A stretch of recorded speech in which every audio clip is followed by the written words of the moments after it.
Well, hello everybody, and thank you all to who are joining us virtually. Happy Women's History Month.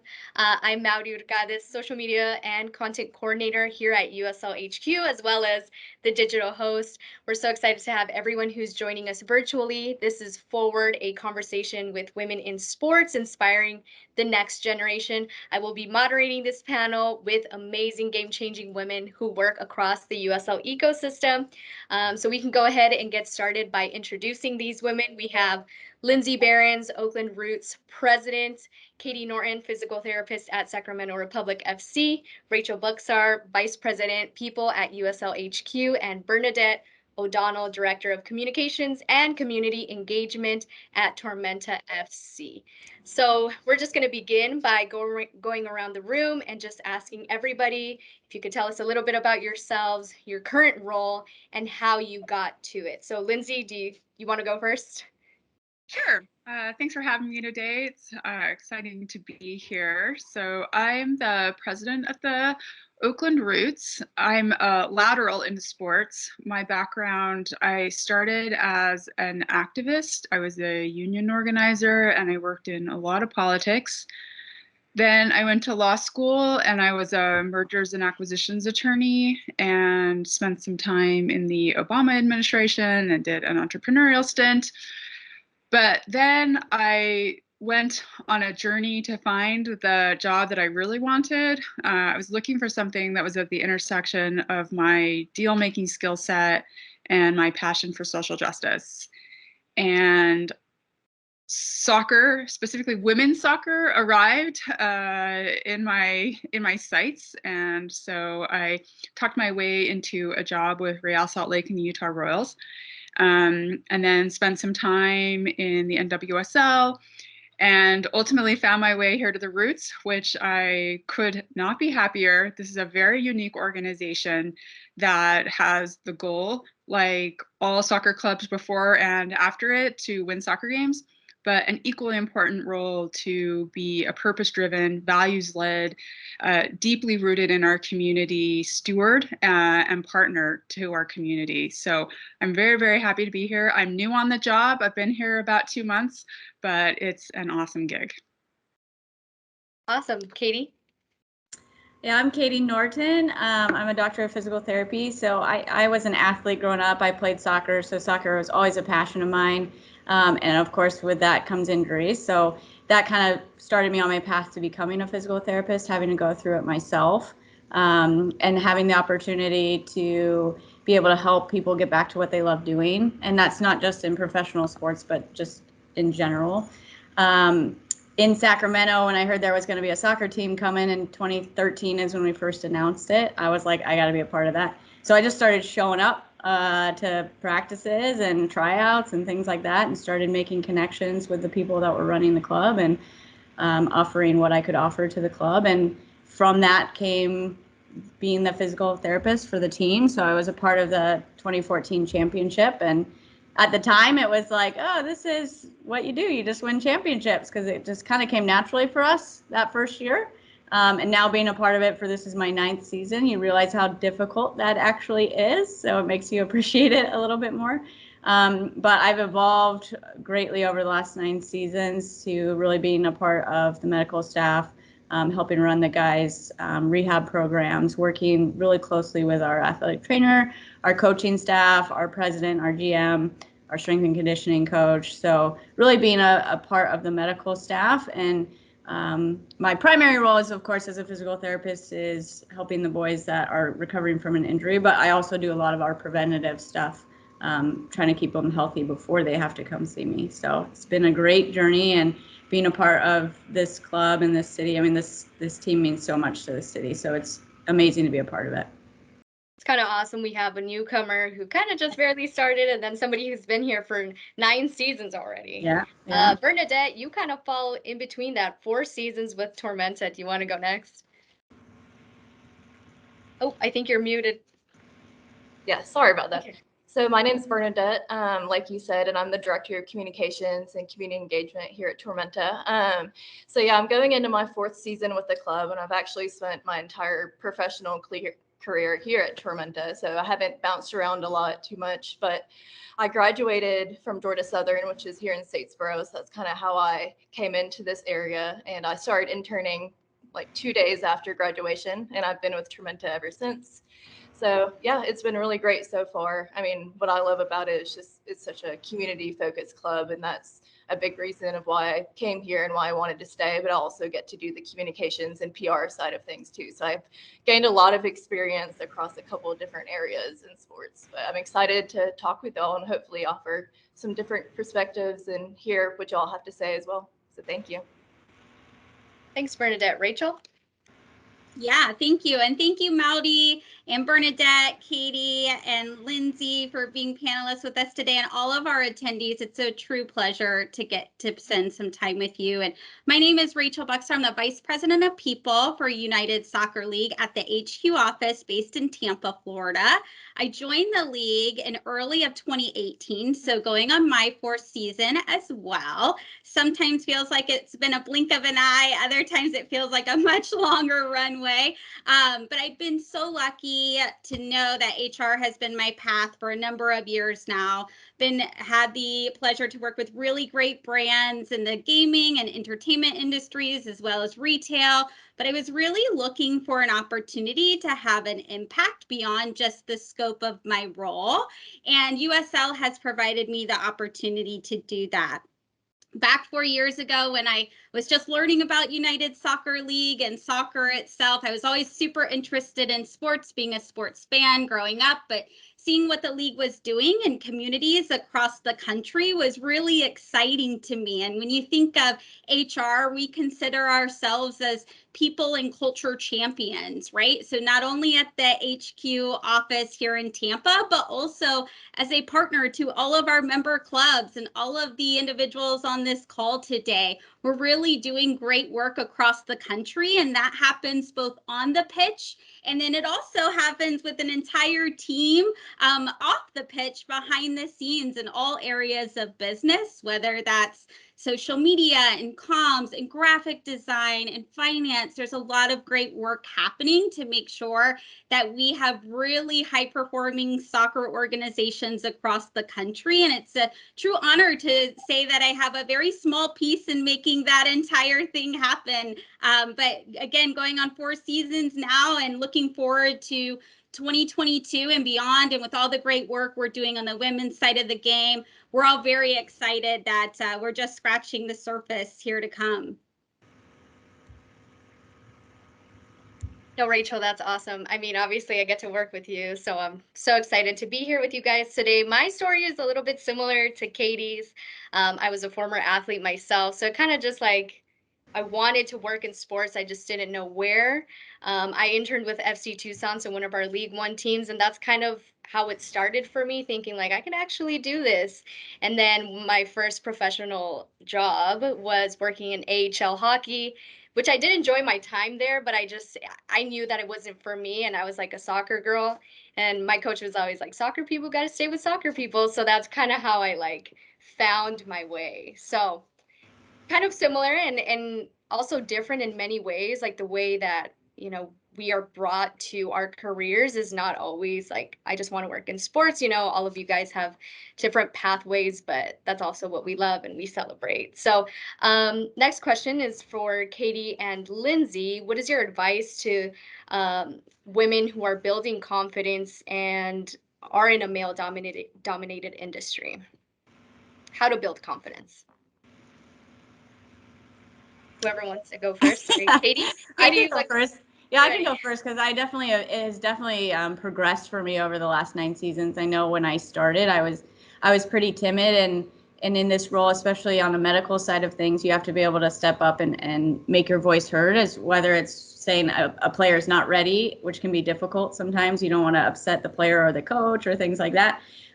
So when I first started, I definitely was not very confident in that. I knew what I knew, but I didn't want to like upset anybody, right? So for me, just like realizing that the player comes first, that really if you want the team to win, you still have to look after the best interest of the player, even if they don't believe that at the time. Once I started getting confident in that, then I started getting confident that, okay, yeah, I can stand up for these players. I can stand up for what I think is right as far as they're coming back from an injury. And then you get the opposite effect where then the coaching staff, the players, they respect you even more because they go, okay, she's standing firm in what she's saying and what she backs up what she's saying. So then they respect you more, which gives you more confidence. And then it just kind of goes from there. So, and building the relationship with the players and the coaches is huge for your confidence as well. Because once they like trust you, then you have the confidence that you can really make the decision you need to. So that's on the medical side of things, I guess. Right. Lindsay? I think having confidence is a lifelong struggle. Honestly, if I had the answer to this question, I'd gladly share it with you. If anybody else has the answer to this question, I'd gladly love to learn about it.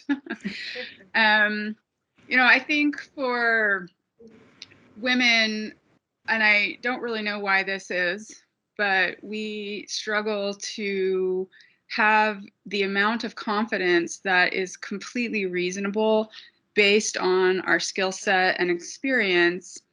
And men often have way more confidence than is justified by their skill set and experience. And it's just a really imbalanced situation that I'm sure we've all faced in the workplace. And it's a struggle to get over it. So I believe in a fake it till you make it approach. And that means trying to summon the level of confidence that you think is appropriate based on your experience and knowledge and training. And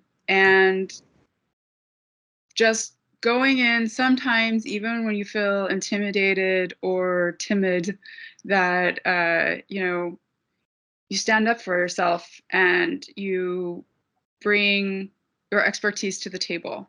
I think it's a struggle. And I think sometimes maybe actually it's helpful to remember that everybody struggles with this. So if you're feeling like you lack confidence in a moment, know that many have faced that feeling. You're not alone in it, but do your best. And I think that's really all any of us can try to do on a day-to-day basis. Fake it till you make it, for sure. Thank you, Lindsay. Bernadette, this next question is for you. What drives you to keep working in the industry?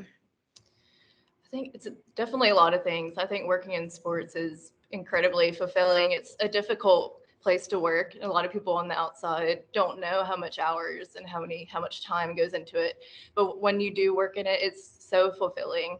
Whether they win or lose, like creating those relationships is really what helped keep me going. And then specifically with Tormenta, like having the position that I do to make an impact on the community and use our like club as a platform, to use that platform for good, to spread all the messages that we should be doing to do the right thing and always be better. So Tormenta, like as a club, like is something, just that identity is key and it's what kept me around. But also adding this women's team was a big thing for me too, because a few years ago, like when I heard that there was an opportunity for a women's team, I knew that I wanted to be a part of that and to stay around and to help build that. So those are probably two of the biggest things, just this community aspect here. And now it's under my title, being able to really help people, and then now being able to do the same with women in our area, so they now have role models to look up to and the same opportunities that the boys in our academy have. Now the girls will have a high level team too.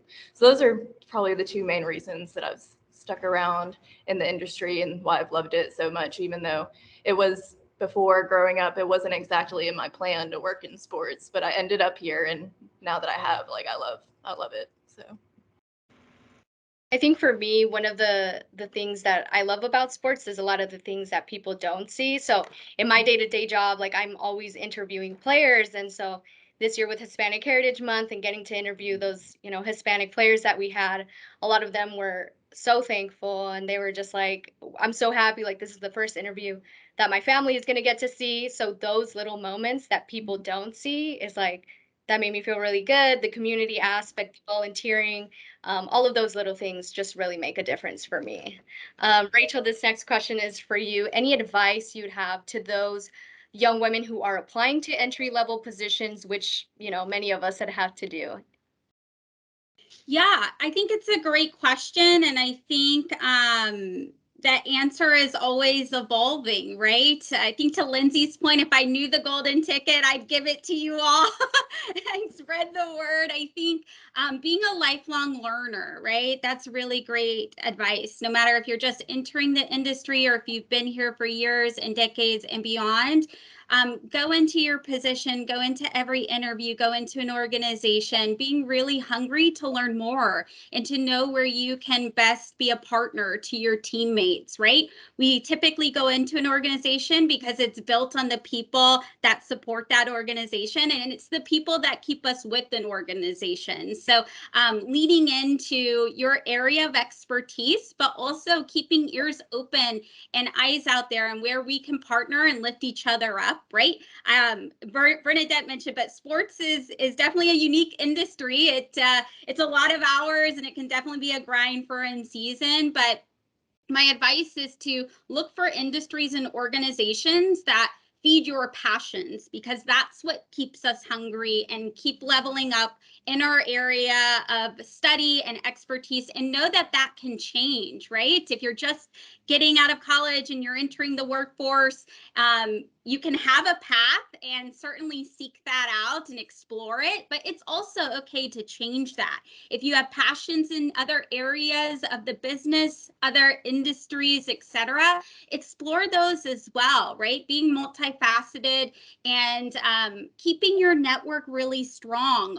Always surround yourself with people who are champions of you and your efforts, and also people across the board, diverse populations, diverse industries, because you can take best practices and bring them to our sport, right? Sport needs really strong, powerful women who are building that confidence and using our voices, something I think ebbs and flows, as Lindsay mentioned, but that's okay. And knowing that you have a place here is important. And do not let it be discouraging. Sports just inherently is one of those industries that gets a lot of attention. All of those who are hiring managers can attest to this on the call. Typically gets a lot of applications. Use that network, use LinkedIn, send a personalized message. No, even if the answer is a no in the beginning, when it is meant to work, it will. Those doors will open, but the doors will not open without you at least not nudging on the handle a bit. So I can't count the many times I've been told no. Do not let that discourage you and keep going and use that network. It is a powerful tool, even if it's a quick phone call, connection, etc., to open that opportunity that may come in the next week. It may come in the next year, but those networks can help get you there. As someone who I feel like is the most recent person who joined the soccer industry, one of the things that really helped me out was going on teamwork online, constantly looking at jobs. And even if you feel like you may not be qualified for this position, I would just say just try to do it. And sometimes the job that you didn't get at this one moment is the reason why you'll get your next one, right? So I can attest to this 100%, but Rachel, great insight on that. This next question is for everybody. Again, your advice, what advice would you give those aspiring young women who are looking to break into the sports industry? Katie, if you could go first. Sure, yeah. I always give my advice is kind of like Rachel was talking about, like make the connections. Like anyone you meet, you don't know how that relationship will lead down the road and where it could lead to. So like talk to as many people as you can, especially if it's something you're passionate about. Anytime I have put, young women come up to me at games like, I want your job. How do you guys said, come intern with me, watch me, and then keep making that connection. Because you never know where it will lead, and just do it as much and as often as you can, and express, like Rachel said, express your passion for what you're doing, because that's what really stands out, instead of just like, I want a job in sports, like because it sounds fun, like if you're really passionate about what you're doing, you can see that as someone that works in the industry. You can see it in people that are trying to break in. You can tell who's really passionate and who just wants like a fun job, So I always tell people, just make as many connections, relationships, and if you meet someone at a game, can follow up with them, send them an email, find them on LinkedIn, like you said, and then just keep following up, keep knocking on that door. I think that's really the best way to just continue to make connections. It's a small world, the soccer world. It really, in the sports world in general, like you just have no idea, you know, and being here for a while now, like, you know, I know guys on all the different teams and things like that, just because you maintain those relationships over the years. I just want to say, Katie, I saw your passion shine through. I think I don't remember who scored on Sacramento, but it cut off to like everybody on the sidelines, and I could see you cheering. So definitely saw that passion come through. From Saturday, we had a big win Saturday. Exactly. Lindsay, do you want to go next? Sure. So I am a big advocate for women who want to break into sports. We need more women in sports. That's very important. And the advice that has already been given is just exactly spot on, right? It is about taking affirmative steps to do outreach, to create connections in the space and talking to people. And so I'm just going to tell a really quick story, which is that when I was in my early 30s, I had a really, really cool job. I was working in the Obama White House around a bunch of like fancy people. And people kept giving me the advice that I just gave: make connections, network. And I kept thinking to myself, literally, what do you mean? I hear the words you're saying. I don't know how to translate those words into action. And so I was in a cab one day with these 3 men who were my colleagues, and they were talking about networking and creating connections. And I finally was like a little bit lost it. Like, what are you talking about when you say that you're doing this networking? Like, surely what you don't mean is that you are just emailing people you don't know and asking to meet with them. Like, I was like, that's not what you mean. And they were like, no, that's what we mean. And I thought to myself, that's crazy. There's no way that works, and I will prove it to you. And I sent 2 emails to people I didn't know who were the directors of very big organizations. And I was like, hi, my name's Lindsay. That's what I do. This is what I'm interested in. Thinking like, this is just the biggest waste of my time. And one person never replied, never heard from that person. And one person replied and said, hey, this is really cool. I'd love to meet you. Next time you're in town, let's go to breakfast. And I am telling you, my mind blew. I was shocked. I was stunned. I had no idea this kind of thing happened. This is how connections get made. And I say this all the time on panels like this. People reach out to me on LinkedIn. People send me emails. And because earlier in my career, people responded to those emails with, yes, I will talk to you, I respond to those emails most of the time, not always, but most of the time with, yes, I will talk to you. I set aside time on my calendar every Friday afternoon to talk to random people that reach out to me on the internet, especially women who are interested in working in sports. And that's what you have to do. That's how networking works in the 21st century. That's how people get jobs in sports. That's how I got a job in sports. I called a friend of mine who knew somebody who owned a soccer team, and I talked my way into a job. That's how people get jobs, not just in sports, but in all industries. It's a totally different way of creating opportunity than existed in, like the mid 20th century. Like, this is the 21st century, and that's how it works. So if you're sitting back and thinking, like I was, I'm not just going to email a random stranger on the internet and introduce myself and ask for a favor. That's what you need to do. That's what's happening. The men are doing it. And if the women aren't doing it, we are putting ourselves at a huge disadvantage.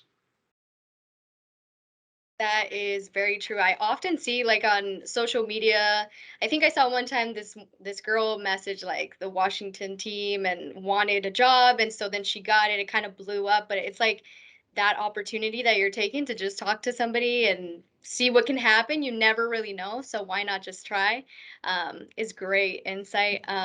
Bernadette, your Thanks. advice. So, in addition to what everyone said, which is amazing advice about building your own community and networking, I think a lot of people were able to break into sports that way. But in addition, I would say just not to limit your possibilities or your opportunities, especially with like what you studied or what you went to school for, because there's a place like in sports for every different area. I mean, I had a degree in international studies and Spanish, which that might not seem like it translates to working in professional sports, but it really does. And we need people from every different area. So don't limit yourself if you don't think you might not be applicable or you think you might not have the skill set. I think Rachel talked about this earlier, but I mean, be a lifelong learner and continue to teach yourself things. So before I came to Trementa, I didn't know a lot about communications or PR, even soccer, really. I taught myself everything. So it's definitely possible to do that and do a really good job. So just believe in yourself and don't limit those possibilities. And then with that, I would also say a lot of people want to automatically kind of break into those bigger leagues, which can be really like difficult. But there's small town clubs everywhere. So definitely look into your local markets and try to get an internship there. Start local, start small, and then I mean, our interns, a lot of our former interns and former employees have moved on to work in the MLS or the MLB. So don't be afraid to go local and don't limit your opportunities. That's awesome. Rachel? Yeah, I'm also an international studies major, so that's really cool because I don't think I've connected with somebody. That's awesome. I love that. I couldn't echo more what the other panelists have said, but I also want to touch on something that Maury brought up previously. And I think sometimes as women, we tend to take a back seat. And if we don't check every single box on a preferred qualifications, we think, oh, that's not for me, right? That's not necessarily what hiring managers are looking for. It's important to be realistic, right? If a position's asking for 10 years and maybe we have one, I think we might be a little misaligned there. But if you are satisfying the majority of those qualifications, etc., put your hat in the ring, make the connection. To Lindsay's point and Katie as well, hopefully you get the opportunity through your network to then speak to someone and really sell yourself, sell your skill set. You bring value to an organization. And if you've never gone through a branding class or personal branding, there's tons of free workshops, YouTube videos, etc.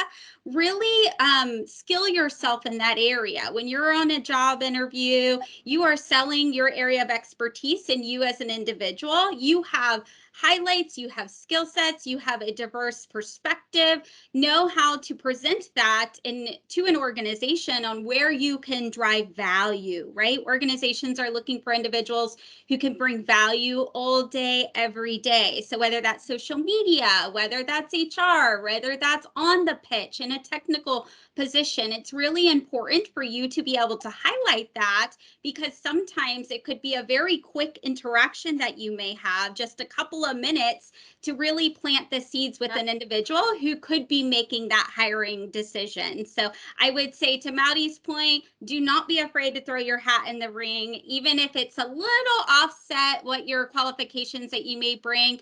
If you never apply, the answer is always no, right? So, and you have champions, you have people on this call, you have others, countless other individuals who are champions of talented individuals coming to sport and talented women coming to sport as well. Yeah, thank you, Rachel. I think for me, and someone who, again, recently applied to this job, and when I saw it listed on USL, I mean, on teamwork, I was like, wow, this is something that I think I could really do. But I think also having mentors was very helpful for me, at least in, again, building that confidence, because she would just call me and be like, Maury, just let your passion shine through. I know you can do it. So I definitely think having those great female role models for me has really helped me build my confidence again, and I'm very happy to be here. But we have a couple of minutes left. Just kind of wanted to ask you guys what you would tell your younger college, high school, whatever age self as we close off this panel. Bernadette, if you want to go first, you're thinking about it. Can I go second? Okay, Lindsay. Yeah, I need to come up with a better answer to this question because it is a common one. And I think it probably is a pretty like specific answer to whatever like your individual demons are. So so for me, what I struggle with is like really bad anxiety and like catastrophizing everything. So if I could go back and tell myself something it would be to like calm down. Actually, this is what I would also tell my current self is to calm down, and like things will work out. Like there will be challenges, but you will overcome them.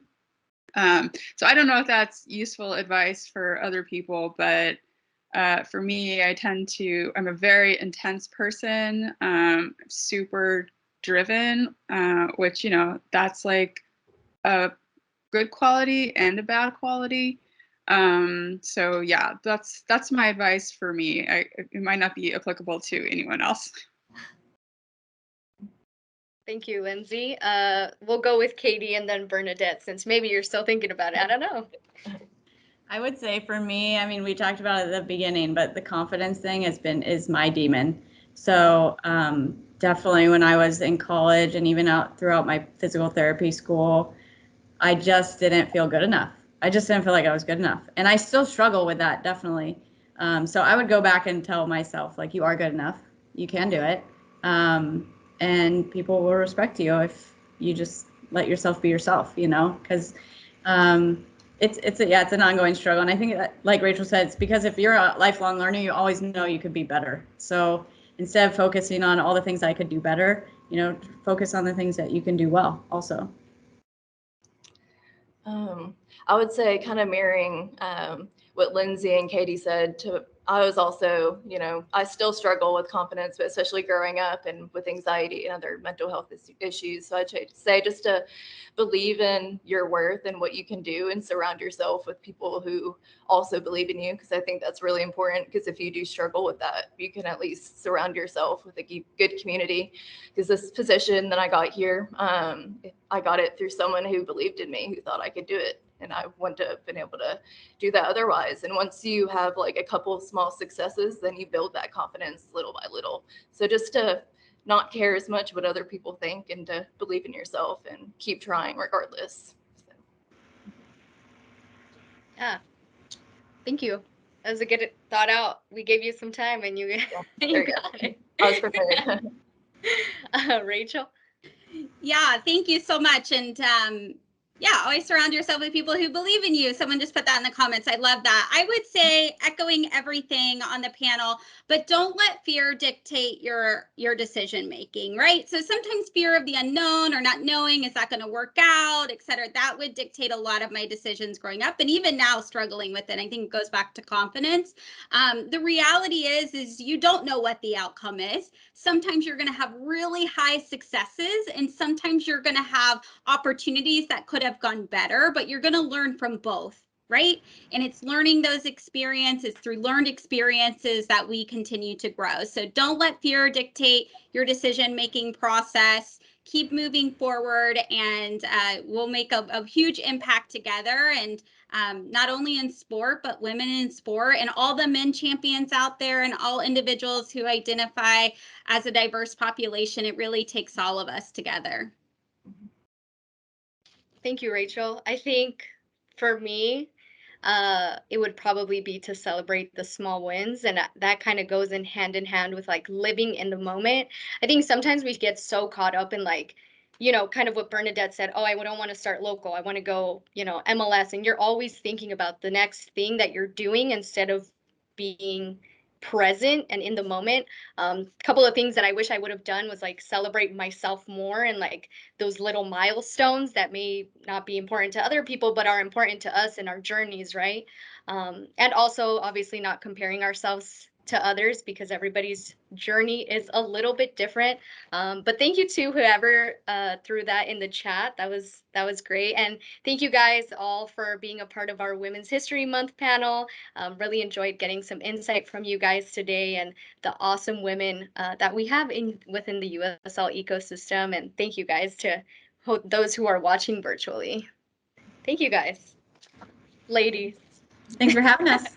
Thank you. Thank you, everyone. Bye-bye. Thank you guys. Good luck this season.